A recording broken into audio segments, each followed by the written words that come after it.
Cheesecake's one of my favorite desserts to make because it's so easy to do. You just have to remember to make it a day ahead of time. Let's start by making the crust. Now the crust could be anything. Traditionally, it's graham crackers, and we're gonna put graham cracker crust on our cheesecake, but you could do stuffed cookies. It could be ginger snaps. We're gonna use graham crackers, and we're gonna make that crust in our food processor. So puree these graham crackers until they're nice and fine crumb. Now we're gonna drizzle in a little bit of melted butter, just to bring that crust together, and puree it one more time.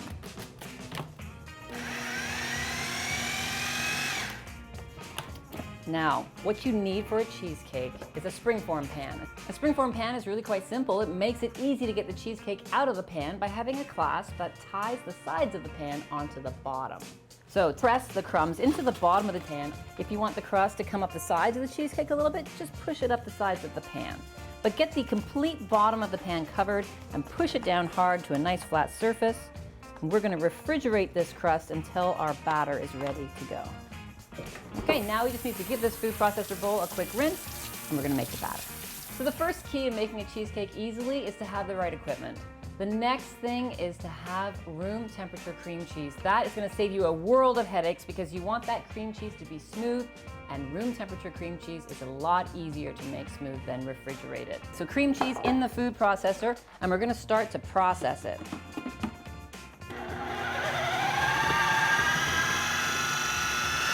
Now we're going to add the sugar. The sugar is going to help puree that cream cheese and make it even smoother. But the key at this point is to make sure that all the lumps are out of the cream cheese before we start adding the eggs.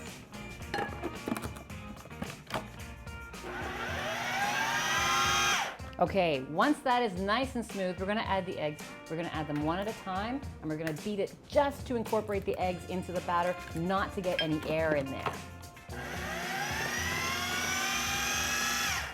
Now, with the last egg in there, we're going to add a little bit of vanilla, wipe the sides down, and give it one more puree. This is where you would add some other flavors if you were going to add flavors, like lemon. If you wanted a lemon cheesecake, now's when you'd add a little lemon juice, some lemon zest.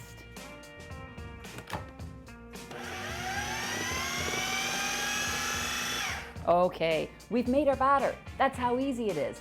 Now we're going to take our cheesecake pan with the crust out of the fridge, and we're going to put our batter right into the pan.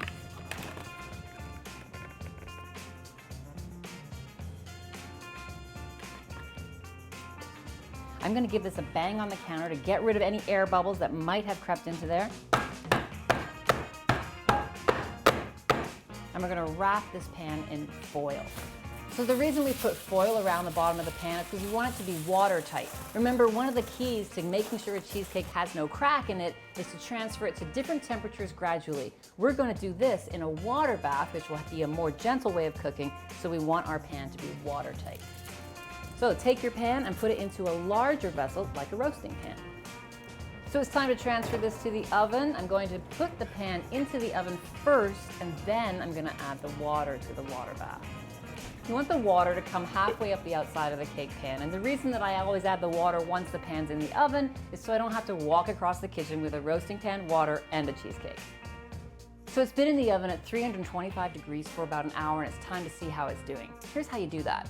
Grab a wooden spoon, open the oven, pull the rack out a little bit, and tap that cheesecake pan with the spoon. What you're looking for is a jiggle. You don't want the cheesecake to be set at this point. You want to see that jiggle. It's going to firm up because now we're going to turn the oven off, let it sit in there for another hour, continuing to move our cheesecake from temperature to temperature gradually so we don't have a crack in the surface. So this has been sitting in the oven for an hour while the oven cools down. All we have to do now is bring it to room temperature, because remember, we're always moving that cheesecake from one temperature to another gradually. You don't want to put it into the fridge right away. Let it come to room temperature on the counter.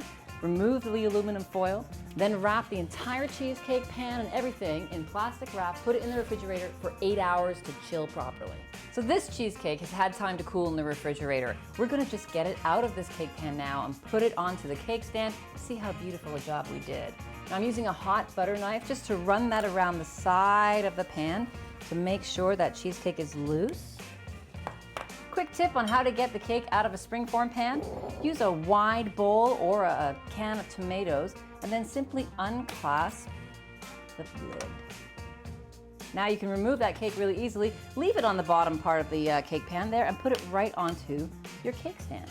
Now let's take a look and see how we did.